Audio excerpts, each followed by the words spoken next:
Note here, there will be a few announcements or like something that I want to talk with you guys before I actually jump into the insecurity topic. So if you're not interested in those announcements, you can skip the first part out. Yay! Hope you guys enjoy this episode. One, two, three, let's go! The comfort space is yours and mine. Navigating Podcast. Have a great day.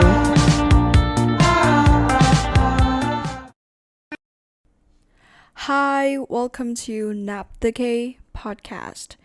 I'm back once again. I'm not really sure how many times that I'm going to say I'm back over and over again because lately I think I am being lost in the middle of nowhere. I mean, my mind is lost and I don't know where should I go next. I don't know what direction should I take. I feel like my goals and all the things are all like scattered around and I don't know where should I go at the moment. So that's the reason why I feel like I need to be back finishing something and let's just start with making a podcast. I just wanted to say that there are many different times, right, that I try to say to you guys that okay, I would try my best to record my sound, do the podcast as much as possible.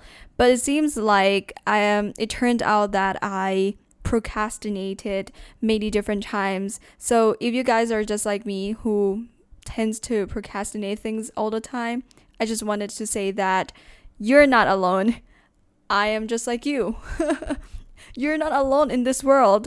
So let's just try our best to finish things by things, one by one, and we'll see how we can get better through this. Well, for the first thing that I'm going to talk with you guys to basically talking, is that I'm going to tell you guys that maybe in the future I think I'm not going to count how many episodes I've already done because if you watched my previous episodes, I would say welcome to Nabdaka podcast. This is episode 00 whatever. But I feel like I don't want to count the number of episodes anymore because I just want to be free. I don't have to worry about numbers, about episodes and all the stuff. So I think I'm gonna stop counting episodes. I know that's not a really big deal. And also, I feel like this episode here, I'll try my best to like change the way that I'm gonna do the thumbnail because I feel like opening my channel, I haven't opened my Navdicate channel for such a long time, literally. Surprisingly. And once I open it again, I feel like, oh my gosh, there is no like views in here. Like the only views that is showing up is just like my view. Like I'm the one who watch my videos. I just go to my video and check my voice and all that stuff. But literally there is no one watching my video right now. And I feel like, oh, if there is no one watching my video, it's such a big deal because my voice, I'm doing this channel in order to spread my voice for people to hear me and understand that whatever you're going through, you're not alone in that. I mean, I'm going through kind of things that you also going through, or like if there is any problem that you're currently facing, we can go through this and stuff like that. But it seems like there is no one watching my channel, which is kind of kind of sad, So I'll try my best to make my channel like catch and have a bigger attention, or like people can see my channel at least more, I hope. And yeah, that's the reason why I went to like the YouTube channel. I went to watch how it can basically like gain more viewers basically, and it turned out that the first thing that you can simply do is make sure that your thumbnail is attractive and making sense so that people can basically click on your channel. So yeah, that's the thing. Oh, another thing that I would like to announce is that I'm telling myself that this is going to be a podcast channel, but you guys might ask why I do it in the YouTube instead of doing it in actual podcast platform like Apple Podcasts or like Spotify or many other platforms that people normally use for listening to podcasts. And to answer this question, surprisingly, the way that you're going to upload your own podcast doesn't work exactly like how you upload your YouTube videos, because uploading YouTube videos, you don't have to pay for anything basically. I mean, you have to pay for electricity's sake, you have to pay for your computer, you have to pay for your microphone and all the stuff. Okay, that's a cost, but basically the process of rendering and uploading, you don't have to pay for anything. But when it comes to podcasts, it works totally differently, because you need to find a hosting platform first, and in order to have the hosting platform, you have to pay a charge monthly, and that cost is quite expensive, and literally I can't afford that. So that's the reason why I feel like my voice is going to be posted in YouTube first, and in the future, if I can find money from this channel, I would really want to open my own channel in like other podcast platform, because I want my sound to be like an actual podcast.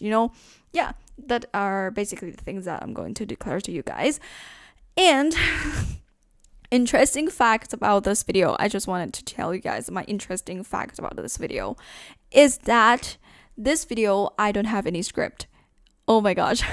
Because the previous videos that I had, I always have a script. I basically know what to go, 1, 2, 3, 4, 5, some stuff like that. I have an outline for what to speak, what to talk about. But this time I literally have no script, and I'm gonna go by the flow, go like freely, and most of the time when I do the podcast, like previous 4 videos that I posted are all like edited.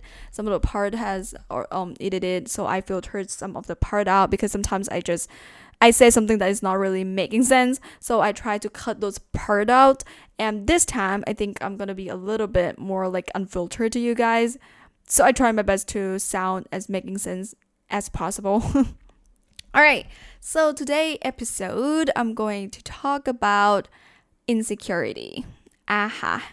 There's no reason. It's very obvious that lately I've been facing insecurities, a lot of insecurities, and as I told you guys in the first, in the introduction, I've been feeling super lost, and I feel like, okay, let's understand what insecurity is and how I can deal with it basically. So let's go through this. I didn't prepare anything exactly, so let's search and go through this together. What exactly is insecurity?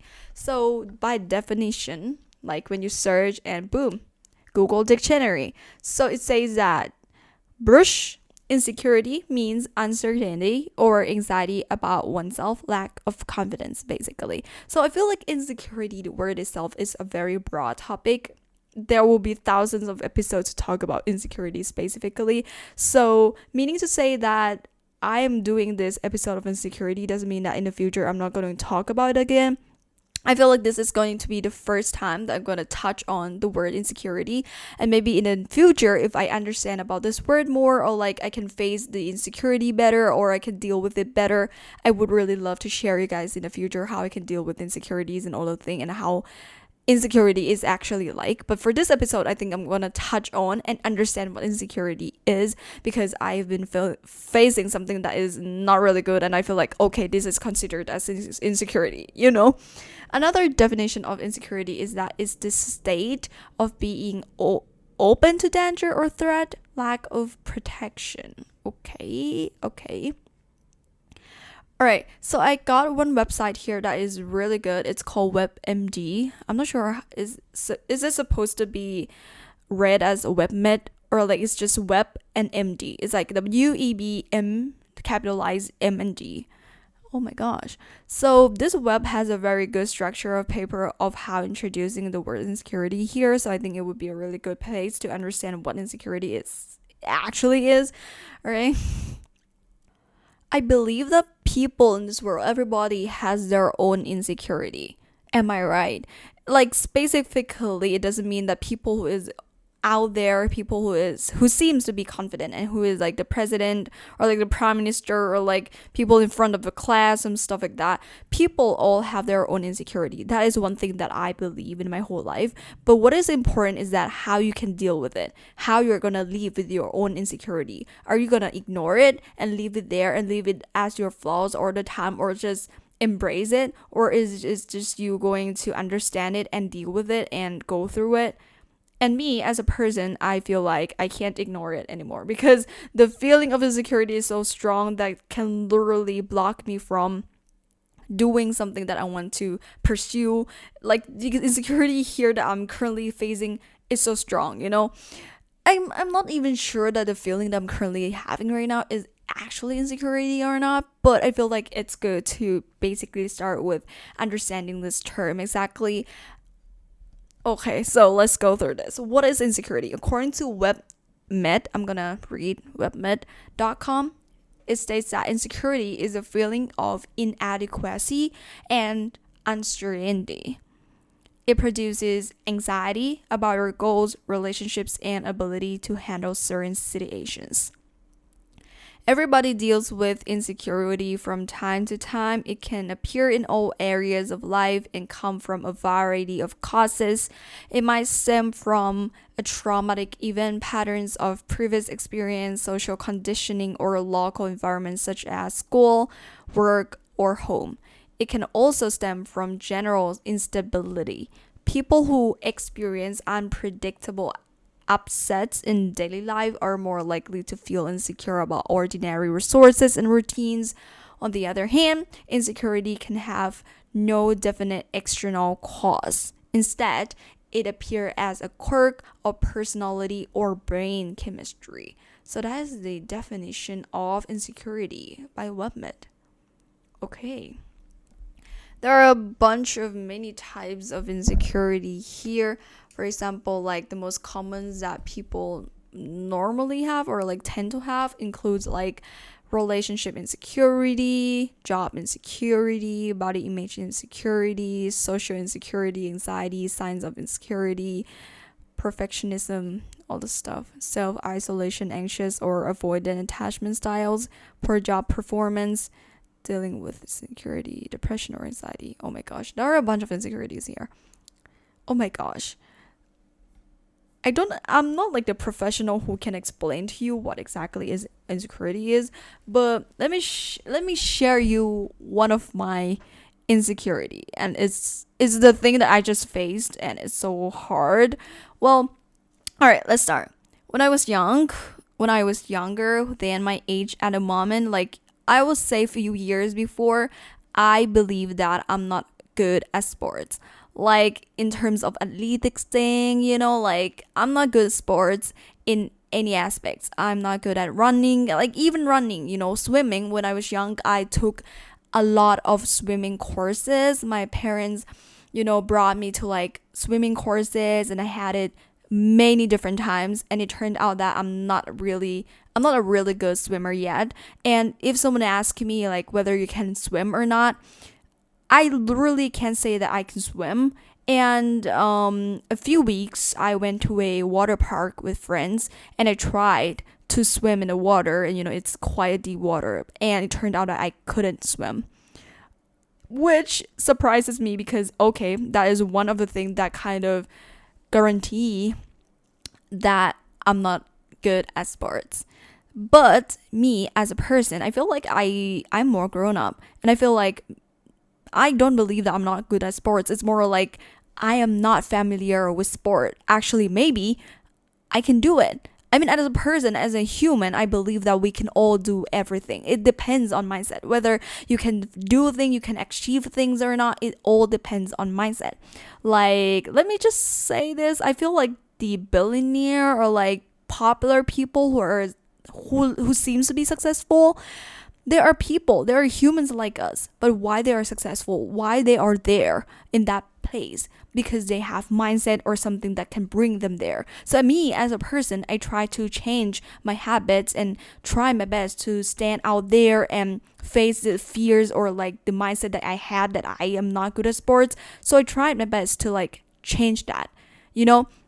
So the first thing that I did lately was to take a Thai boxing course. Well, I think it's actually very fun, but to ask me whether I'm good at it or not, I have to say that I'm not good at Thai boxing at all. I had the Thai boxing course for like 4 weeks, you know, about no, for a month already. And I'm supposed to be good at it, you know. but it turns out that I'm not really good at Thai boxing. I have like the professionals, teaching me how to do the kicks, the punch, kind of things, but it turns out that I'm not good at it yet. And yeah, that is okay. At first, at the turn point, the point that I decided to tell my parents that, oh, I want to try a Thai boxing course and stuff like that, I was so proud of myself that I can finally step out of my comfort zone. Can I say comfort zone? But I basically can step out of feeling that I'm not good at sports. So I tried my best to like do something new. And then later, it turns out that I'm not good at it. And that makes me feel down. That's the first point. The second point, there is going to be a sport day at my school soon. And of course, part of a sport day is not only about cheering and about the dressing up in colors and stuff, but also about sports itself because it's a sport day, right? And there is a volleyball team in my school. I'm not sure how every school works like, but for mine, my school works like this. Our school is huge. There are altogether 3,000 students, and in my year, no, in one color there are altogether 5 colors. So basically in one colors there are about 600 students in there, and there is a volleyball team. So basically one color that the color needs to have a team representative for the volleyball competition. And I was excited to join there. I mean, I know myself. I know my position. I'm not good at volleyball. I barely played volleyball. I need to have a lot more experience for a competition's sake. But I put myself out there. Bruh. Bruh. I'm so proud of myself. Talking about this, I still feel super proud of myself by the fact that you can put yourself out there. Even if you know that you can't, but you do something for yourself. Talking about this, I'm proud. I'm proud of myself. Why I just whispered? Alright. So yeah, I basically applied for a volleyball team. I went to a few practices with the others whom I've never known before. There are like new friends, new people. Some are younger than me, some are older than me. But basically it's a good place for me to play volleyball with some new people. It's fun. It was fun. But a few weeks before, the team captain, I would say, she is a team captain, just texted me and said like, could we get you out of the team? Yeah, basically, I was kicked out from the volleyball team. Yeah, by my words, by the story that by the background story that I just gave to you, you would be like, whoa, what is wrong with that? But have they been through it and looking back at it again, I kind of understand why, because the team has to be like 12 people in a team. 6 will be real players, and another 6 will be like a supportive players in case that one of the 6 players can play. These other 6 players will be the substitute. At first that I didn't like really expect to be the real players or anything, but at least I just wanted to like attend the team. I want to be part of the volleyball team because I want to try something new for myself.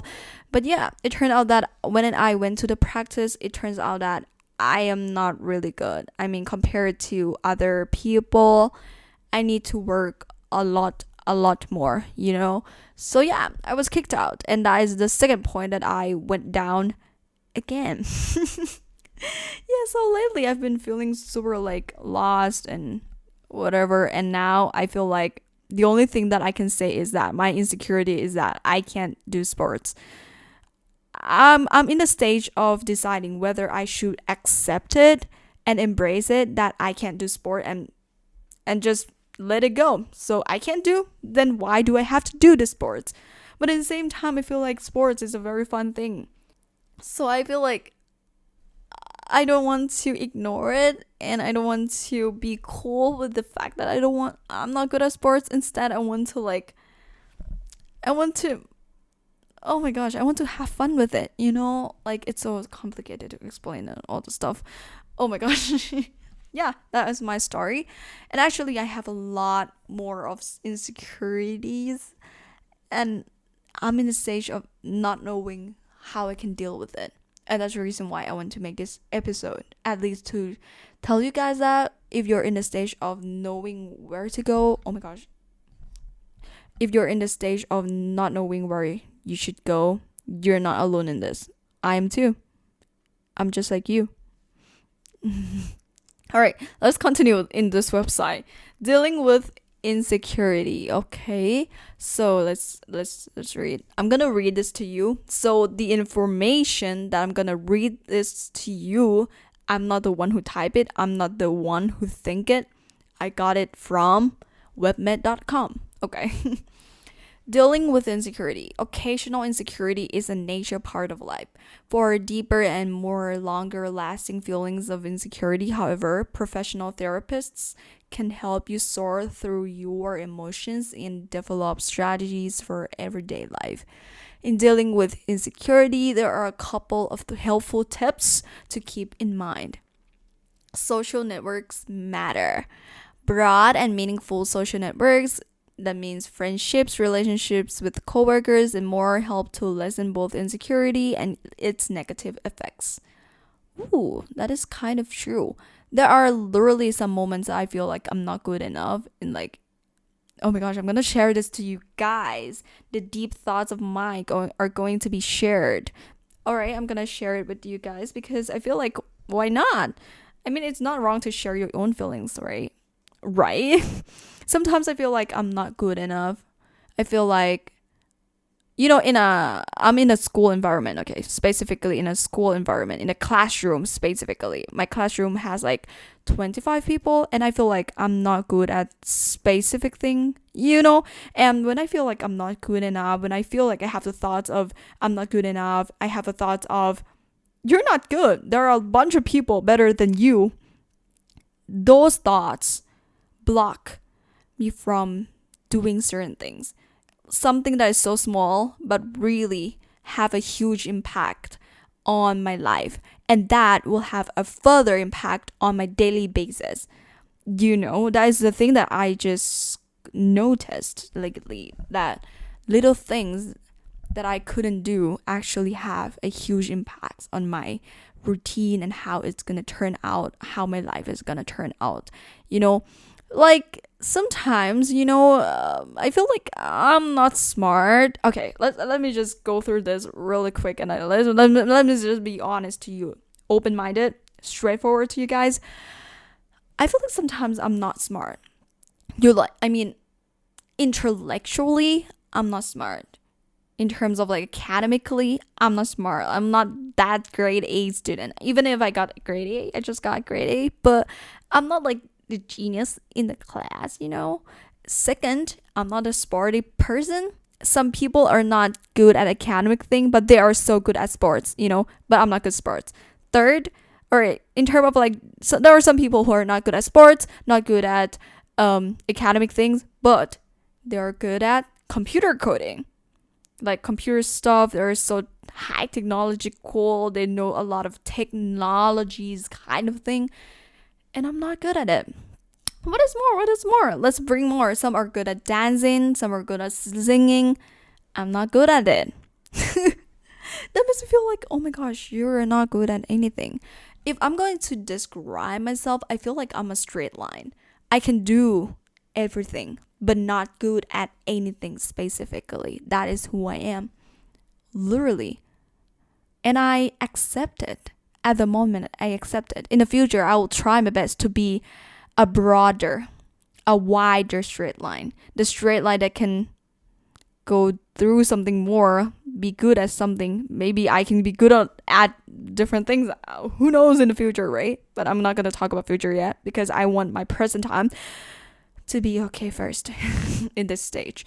So I feel like a lot of times I insecure with my own ability to do things, and that keeps me from like speaking, that keeps me from having fun. And it turns out that the fact that you are surrounded by your friends or like people whom you love or like your family or your parents can literally help, because before the school starts, I had like a very fun time, one whole day with my friend, and it was so fun because we went to the amusement park, and I love amusement park because they are full of rides. There are a bunch of full funny things to do there, and it kind of exhilarated me. And that's the reason why I feel like my energy is back. So the point that you can deal with your own insecurity is to social network. It's kind of a cool idea to make sure that you being around with, right people. And I don't know how to define right in here, but you will feel it when you grow up. You will feel who is right to you and who is not right for you. And I hope you find one. Yeah, and that is one way where you can deal with your own insecurity. To be honest, as I told you guys already, I'm not even sure how I can deal with it or like how I can get better with it. But yeah, that's a cool start to understand it and to ask me whether I actually understand the term insecurity or not. I'm not even sure. There are full of not knowings in here, I know. But well, thank you so much for listening to this whole entire podcast and see you guys in the next episode. Bye bye. 1, 2, 3, let's go!